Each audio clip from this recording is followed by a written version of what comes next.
the department man, Ivan, you just show how he dug the soil up. Not on that spot, on some other spot.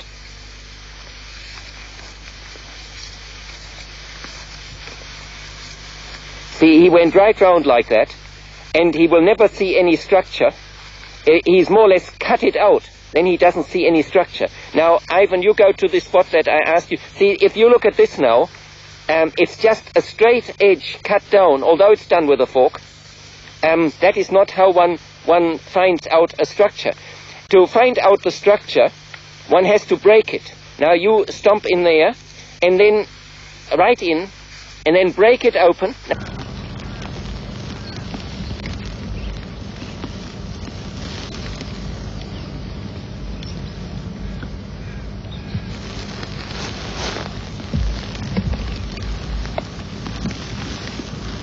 Yeah, how's that shape? Good.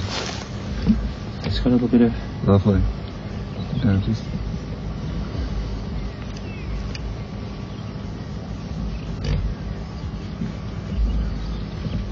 And what are you're saying the structure is better? Yeah, the structure is better there. The way it is broken, and it's not layered at all. And the roots are going down very nicely.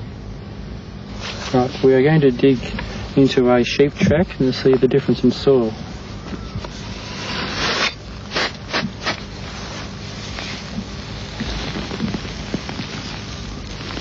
I can see that the soil is in layers. It's layered in different sections, as you can see there on the film. And it's not as good a structure.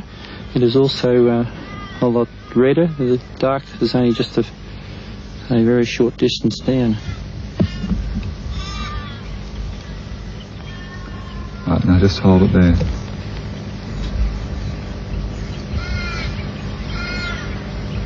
Here is the bit, the compacted bit where the sheep have run. Here, you're in the paddock. Yeah? You have all the structure there, so it gives you an idea of what a tractor wheel does. It gives you an idea, just sheep have run there, that's all. Yeah? You see, the agricultural scientist, as in particular there, I would say, but it's common. You see, we have there our theory, and we prove the so-called theory. It might be that there is a mechanical reason to be found for this change that we're just looking at. A mechanical reason. That might be the theory, and then we have to prove that theory with statistical evidence. And in that case, we would have to run a trial which is always an artificial setup. It's never in the natural farm environment. Yeah. It's never under commercial pressure. We have to prove this theory with a trial and work out the statistics of that. In the so-called permitted working life of an agricultural scientist, say he's given the first such task after a few years of experience of whatever kind after graduation, say he's 30, at 65 he has to retire, if he lasts that long, and he may do 5 such examinations in his life, a lot of time, a lot of money, supposedly an exact, outcome, and nobody ever reads it afterwards. There have been oodles of good work, actually more practical work sometimes, done by the CSIRO. It's vanished in some magazine, nobody's ever seen it. And a lot of other tests have been done that were disproven later on. Yeah. Now, in this case, you see, say, the underlings of the boss of the plant division in the New South Wales department, he saw this, and he would say, oh, it's totally inconclusive, because it wasn't done on comparative basis and with all the statistical evidence and so on. That actually, you have a whole paddock, and where the sheep ran, it is different. It is more like it was last year, and right beside it, the biology could work. You can see it in one glance. Any farmer or any normal person could see that. That is not admissible. Well, that is just a waste of time to me. I'm sorry, I won't argue against it. Look, let them do what they like, but that's just a waste of time. Yeah. Okay, so we will now look further at this firm and then at others.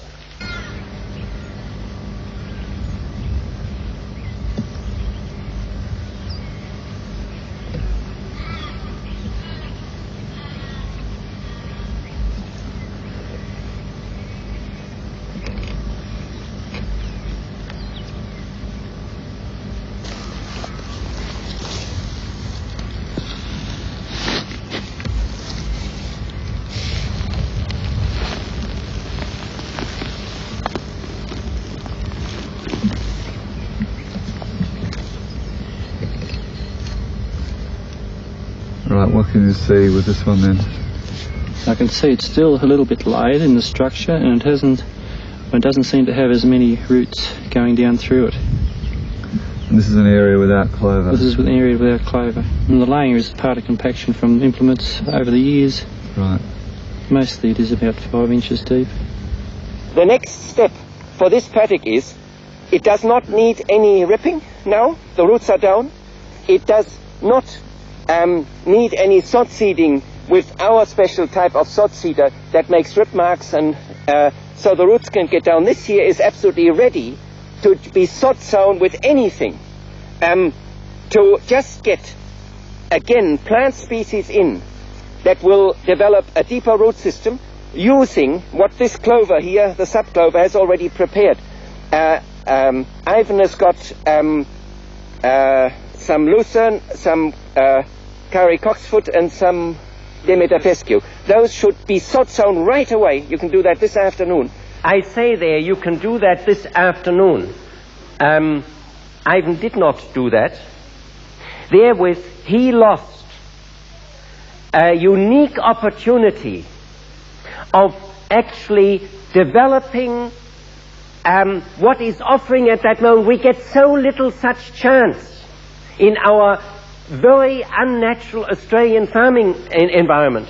Unnatural in the sense of the biogeography of Europe. If you have such conditions, you must jump in. That is one of our first skills that we must be conscious of. Yeah. I said earlier on, the Australian farming outlook is production-based, and of course there will sit the average farmer who has followed the economist's advice. The farm is a business, and so on. As soon as there is a bit of feed, on go more sheep. What they do is they nibble, nibble, nibble, and the roots immediately go this way. Yeah? That is why you see, Ivan says there, the compaction is due to implements. That's only one aspect. Yeah. You can have run on that ground when it's dry with implements, it doesn't do any damage. If you do it when it's moist, then it does damage. But the real damage was done that it has been biologically not farmed. It's been biologically mismanaged. The farm is, prior to anything else, a biological unit. And you see, the biological thing here was, do it this afternoon. That's why I say it. Yeah? And use it. And then I will say, hopefully you've got a bit more. This was done in autumn, in May. We've had all that autumn rain. I would have expected it to shut off. Not that it goes on all winter and goes on all spring. Now, where Ivan is, he is far enough inland, an hour from Albury, northwest of Albury, isn't it? North, due north. Okay. That rain, that long prolonged period of rain, to him was utterly beneficial. It gave him almost the European climate for those months. Whereas nearer the coast, it was a curse. And down south, it was a curse. Yeah. And whereas for him, that was unique. And in fact, in May, I would not have imagined that it would go on that much longer. If he had used that and sod sown in everywhere, he would have gained. Not doing it, actually, it becomes stagnant. And that's the one thing you never want it to be. A human being who is stagnant becomes, never mind who he was, he becomes boring. And we must continuously be conscious in our method, in our skills, to keep the dynamics going, not be satisfied we've reached a certain state, the farm is productive and so on, we've got an income. That's never enough. We must watch all the time. In what way can we keep it going, do something else? In this case, it was planting extra. Now, I have here sitting a West Australian He's got 4,000 very poor, sandy, compacted acres. I don't know what it looks like now. I will see it in a little while. There's another similar man on even slightly poorer sand, down Ravens, what is it? Ravensthorpe. There are 5 ravens here in Australia, and I never know which is which. Ravensthorpe. And you see, if you have had a prolonged dry spell, which they get all the time over there, and you then have rain, and you've got some grass showing, on go the sheep. They buy more sheep, on go the sheep, and you end up worse than you were before. They should then not put more sheep on. They should say, okay, I forgo the immediate financial benefit of banging more sheep on because it can just carry it at the moment. They want to think of tomorrow and think of in 100 years and in 1,000 years, and that means rather use that bit of rain, concentrate your stock in one area. Every farm of these large grazing properties in particular, the little ones generally have done it, should have 18 months feed, be it grain, hay, silage, the whole lot, 18 months feed on hand to get over the next dry spell. Yeah.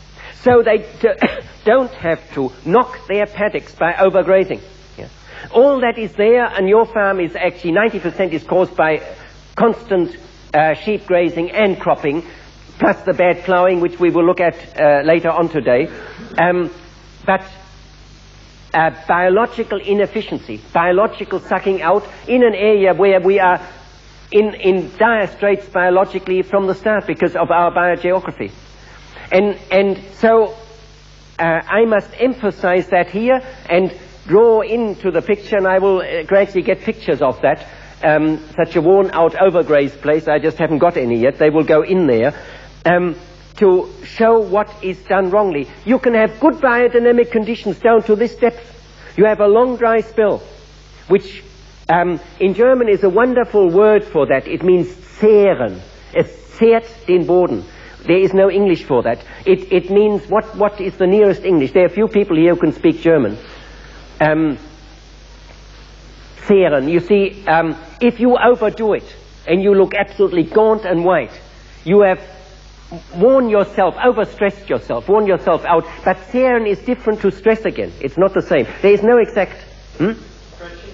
Yes, but it means that you're actually being leached out. You're being leached out, and so that ground is being leached out, and that is just an unhealthy activity. I have to emphasize that, as I was going to also speak, I mentioned that in the invitation to this AGM, on the management skills we have developed. I've said many of these things to various ones. I'm now bringing it together in a film. These films will be sold. People can get them. So that is put together and raised to consciousness, the skills we've actually got. You will see a whole lot more later on.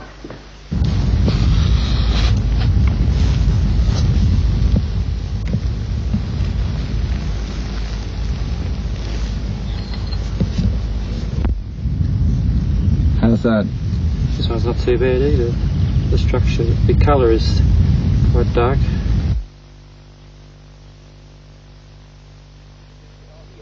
Here's one. Yeah. Well, I bet you there was not. Here's a nice one. Point your finger to him. There, he's hanging. I did not see a worm last year, and I'm sure you would not have had one. They make you smile, Ivan. Yeah. Yeah. Every one of them there is like a 5-cent piece in the green. Yeah. Yeah. Well, in that little bit, there's a fourth one. That's right. Yeah. Oh, look at the size of the worm there.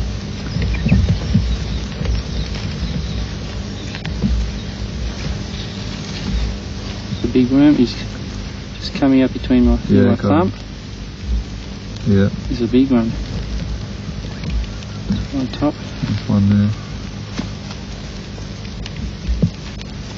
Previously, if I dug down here, I wouldn't find a worm. Very rarely find a worm. This is inside the tree line, planted 5 years, hasn't been cropped in the 5 years. It has not had 500. There is a little layer, about this much, of organic matter on top. That's actually the plant matter that has dropped from the trees and from the old grass that is growing there and dropped on. Nothing has happened underneath. And there's not much root No penetration. structure at all, no root penetration at all, none. Very few, just the roots only go down about there. That's about 2 inches, isn't it? 2-inch root penetration. And that's what it was originally like. And notice the colour of the soil, how it's quite red. The top is a little bit brown, but it's basically all very red. It is showing how it flakes off and it's not structured. Not so tough. Biologically, actually, with the soil, nothing has happened. It's very important to recognize that that's only a bit of a layer on top. That's something totally... That's a rainforest activity, which never does anything underneath. Yeah. I will later, in another film, not for this conference, I haven't got that together yet, enough of the scenes I want. That all deals with the top of plants, where I can just photo very lush-looking, there'll be a bit here, lush-looking clover, and I know there is absolutely nothing underneath. Now, Don sits there, he would see that, Trevor would see it, the other Trevor would see it, Irwin would see it, a few here are experienced enough to see that. They would immediately be able, the other Trevor, they see, well, this is what we call painted on top. Nothing's happened underneath. Nothing's happened here. Yeah. But it has not had 500. Right next door in the paddock it's had 500, and where you have everywhere, you'll see more pictures of that.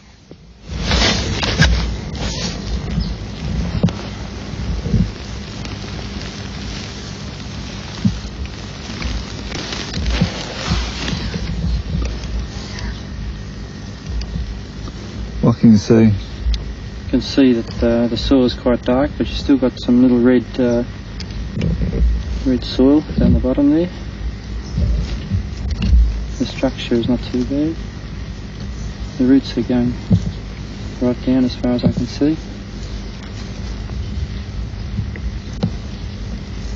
Just dig, put it down and dig deeper. And just as carefully, because that's goes much deeper.